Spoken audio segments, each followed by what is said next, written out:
আসসালামু আলাইকুম দর্শক, আমন্ত্রণ জানাচ্ছি জাগো টিভিতে। সাথে আছে আমি মারিয়া মাহিবা। শুরুতেই জেনে দিব সংবাদ শিরোনাম। হুতির ক্ষেপণাস্ত্র হামলায় বিকল মার্কিন রণতরী হ্যারি অ্যাস্ট্রোম্যান, চাঞ্চল্যকর তথ্য দিল রাশিয়ার রাষ্ট্রীয় গণমাধ্যম। এবার মহাকাশ থেকে পারমাণবিক মিসাইল ছুড়বে রাশিয়া। তেল আবিবের আকাশে ক্ষেপণাস্ত্র জুলফিকার, ইসরায়েলকে হুতিদের কড়া হুঁশিয়ারি। উত্তেজনার মধ্যেই ইরানের সঙ্গে কৌশলগত চুক্তিতে সই করলেন প্রেসিডেন্ট পুতিন। রাশিয়া ইউক্রেন যুদ্ধ এ সপ্তাহে শেষ, মস্কোর উপর থেকে নিষেধাজ্ঞা প্রত্যাহারের বার্তা ট্রাম্পের। শত্রুদের সতর্ক করলেন ইরানি জেনারেল। শুনছিলেন সংবাদ শিরোনাম, এবারে বিস্তারিত। যুক্তরাষ্ট্রের সাম্প্রতিক হামলার জবাব দিতে রেড সিতে মার্কিন যুদ্ধজাহাজ বহর সাথে মুখোমুখি সংঘাতে জড়িয়েছে ইয়েমেনের প্রতিরোধ গোষ্ঠী হুতি বাহিনী। রুশ সংবাদ মাধ্যমের প্রতিবেদনে বলা হয়েছে, রেড সিতে ইয়েমেনের হুতি বাহিনীর সাঁড়াশি ক্ষেপণাস্ত্র ও ড্রোন হামলায় বিকল হয়ে পড়েছে মার্কিন বিমান বাহিনীর রণতরী ইউএসএস হ্যারি অ্যাস্ট্রোম্যান। এতে ব্যাপক চাঞ্চল্য সৃষ্টি হয়েছে। রাশিয়ার রাষ্ট্রীয় সংবাদ মাধ্যম আরটি নিউজে প্রচারিত এক ভিডিওতে বিস্ফোরক এই তথ্য জানান হুতি যোদ্ধাদের জ্যেষ্ঠ নেতা ও কমান্ডার মাহাদি আল মাসাদ। লোহিত সাগরের মার্কিন রণতরী বিকল হওয়ার বিস্তারিত সিদ্দিকুর রহমানের রিপোর্টে। নিশ্চিত তথ্যের বরাত দিয়ে আরটি নিউজকে মাহাদি বলেন, মূলত ট্রুম্যান বিকল হওয়ার কারণেই তার জায়গায় মধ্যপ্রাচ্যে আরেক বিমানবাহী রণতরী কার্ল ভিনসন মোতায়েন করেছে যুক্তরাষ্ট্র। বলেন, আমাদের কাছে নিশ্চিত তথ্য আছে যে শুরুর দিকের হামলাতেই ট্রুম্যান বিকল হয়ে পড়েছে। নতুন বিমানবাহী রণতরীর আবির্ভাব আর কিছুই নয়, ট্রুম্যানের ব্যর্থতা।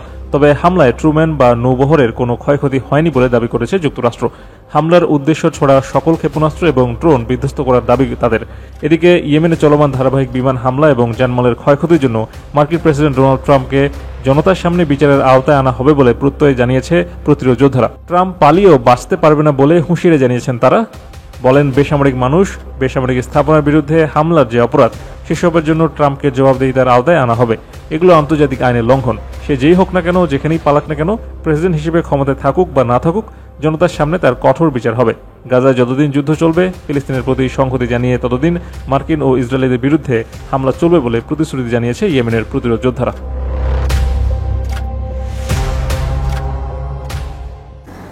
মহাকাশ থেকে পারমাণবিক মিসাইল ছুড়বে রাশিয়া। রুশ মিসাইলের ভয়ে যখন আমেরিকা সহ গোটা পশ্চিমা বিশ্ব শঙ্কিত, তখন নতুন এক রহস্যময় কর্মকাণ্ডে পুরো দুনিয়াকে চমকে দিল পুতিন প্রশাসন। রাশিয়ার মহাকাশে সামরিক তৎপরতা নিয়ে যে তথ্য প্রকাশে এসেছে, তা যদি সত্যি হয় তাহলে বদলে যেতে পারে প্রথাগত যুদ্ধের পুরো সংজ্ঞা। মহাকাশে রাশিয়ার পারমাণবিক মিসাইল ছোড়ার প্রস্তুতির সবশেষ খবর জানাচ্ছেন সিদ্দিকুর রহমান।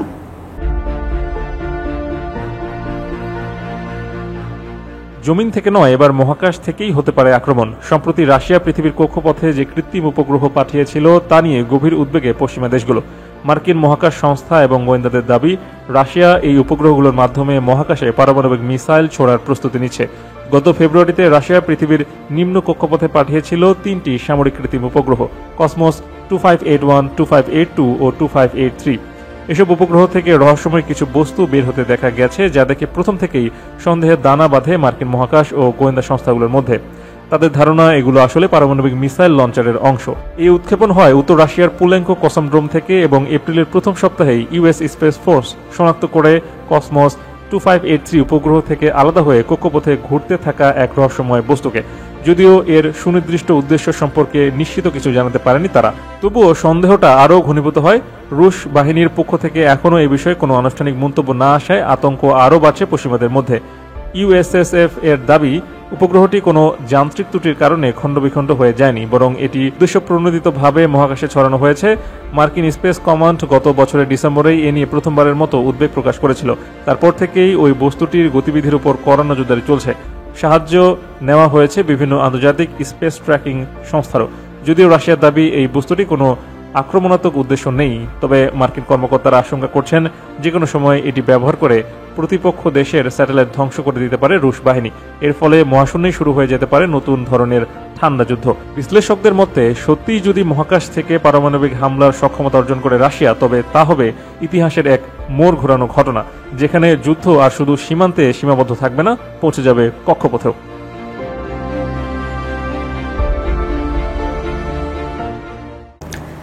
ইসরায়েলের রাজধানী তেল আবিবের দখলকৃত উপকণ্ঠ জাফার আকাশে ছুটে গেল ইরানি প্রযুক্তিতে তৈরি ইয়েমেনি ক্ষেপণাস্ত্র জুলফিকার। লক্ষ্য ছিল কড়া নিরাপত্তা বেষ্টিত অঞ্চলে বেন গুরিয়ন বিমানবন্দরের পাশের একটি সামরিক ঘাঁটি। জুলফিকারের বিস্ফোরণের শব্দ শুধু বারুদের নয়, এজন্য ঘনে ওঠা প্রতিরোধের বার্তা। এর ঠিক কয়েক ঘন্টা আগেই মার্কিন যুদ্ধবিমান হামলা চালায় ইয়েমেনের হুদাইদা বন্দরে।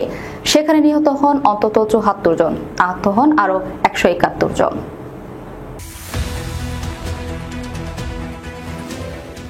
মার্কিন যুদ্ধবিমান হামলার প্রতিক্রিয়ায় হুতি বিদ্রোহীরা চালায় এই সমন্বিত সামরিক অভিযান।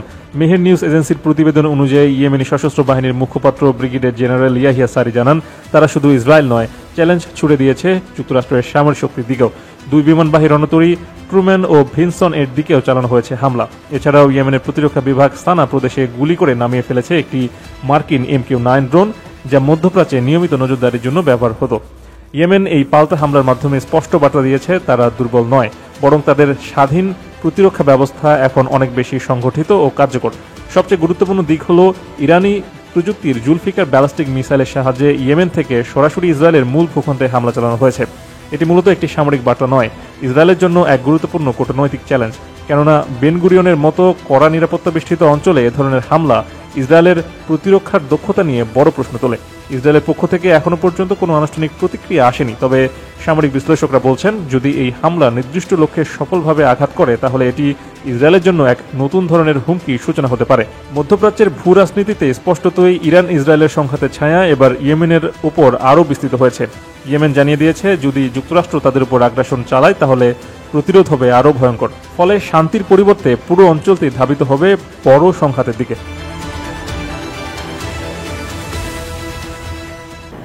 রাশিয়ার প্রেসিডেন্ট ভ্লাদিমির পুতিন তার দেশ এবং ইসলামী প্রজাতন্ত্র ইরানের মধ্যে ব্যাপক কৌশলগত চুক্তির আইনে স্বাক্ষর করেছেন। এর আগে চলতি মাসের শুরুতে রাশিয়ার স্টেট ডুমা এবং রাশিয়ার ফেডারেশন কাউন্সিল উভয় চুক্তিটি অনুমোদন করে। বিস্তারিত প্রতিবেদনে। পাস্টুডে অনুসারে ২০২৫ সালের জানুয়ারিতে ইরানের প্রেসিডেন্ট মাসুদ পেজেশকিয়ানের মস্কো সফরের সময় এই চুক্তি সই হয়েছিল। এই চুক্তিতে দীর্ঘমেয়াদী দৃষ্টিকোণ থেকে মস্কো এবং তেহরানের মধ্যে সহযোগিতা আরও উন্নয়নের জন্য আইনি কাঠামো নির্ধারণ করা হয়েছে। এটি রাশিয়া এবং ইরানের কৌশলগত অংশীদার হিসেবে মর্যাদাকে প্রতিষ্ঠিত করে এবং প্রতিরক্ষা, সন্ত্রাসবাদ মোকাবেলা, জ্বালানি, অর্থ, পরিবহন, শিল্প, কৃষি, বিজ্ঞান, সংস্কৃতি এবং প্রযুক্তি সহ সব ক্ষেত্রে অন্তর্ভুক্ত হবে। পুতিনের এই আইনে স্বাক্ষরের সাথে সাথে রাশিয়ার এই চুক্তি আইনি প্রক্রিয়ার মাধ্যমে সম্পন্ন হয়েছে। এই চুক্তির বাস্তবায়ন এখন উভয় দেশের আইনি প্রক্রিয়া সম্পন্ন হওয়ার উপর নির্ভর করবে।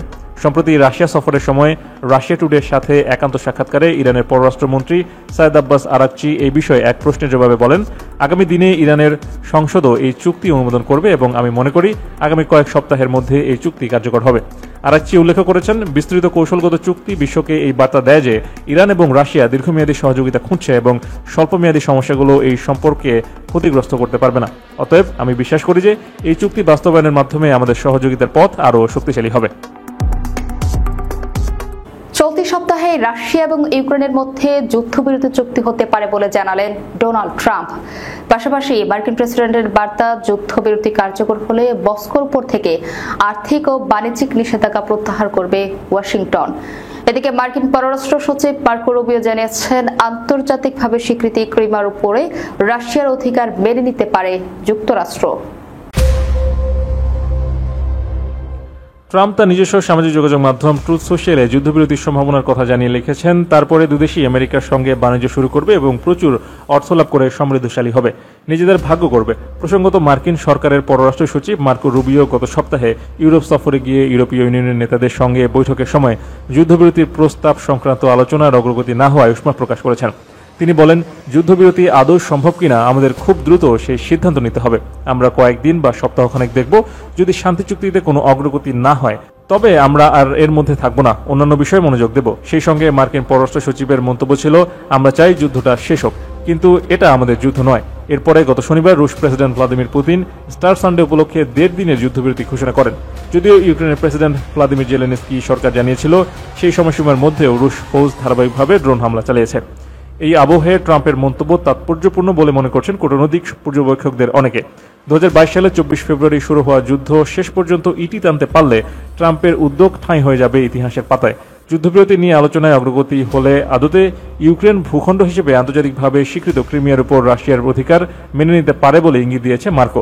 তিনি বলেন, আলোচনার মাধ্যমে ক্রিমিয়ার উপর রাশিয়ার দাবি বিষয়টি সমাধান হতে পারে। রাশিয়া ইউক্রেন যুদ্ধবিরতির প্রস্তাব নিয়ে গত 24 মার্চ থেকে 3 দফায় সৌদি আরবের রাজধানী রিয়াদে দুদেশের পৃথকভাবে এবং ত্রিপাক্ষিকভাবে আলোচনা করেছে ট্রাম্পের বিশেষ দূত স্টিভ উইটকফ, কিন্তু এখনও যুদ্ধবিরতি কার্যকর হয়নি।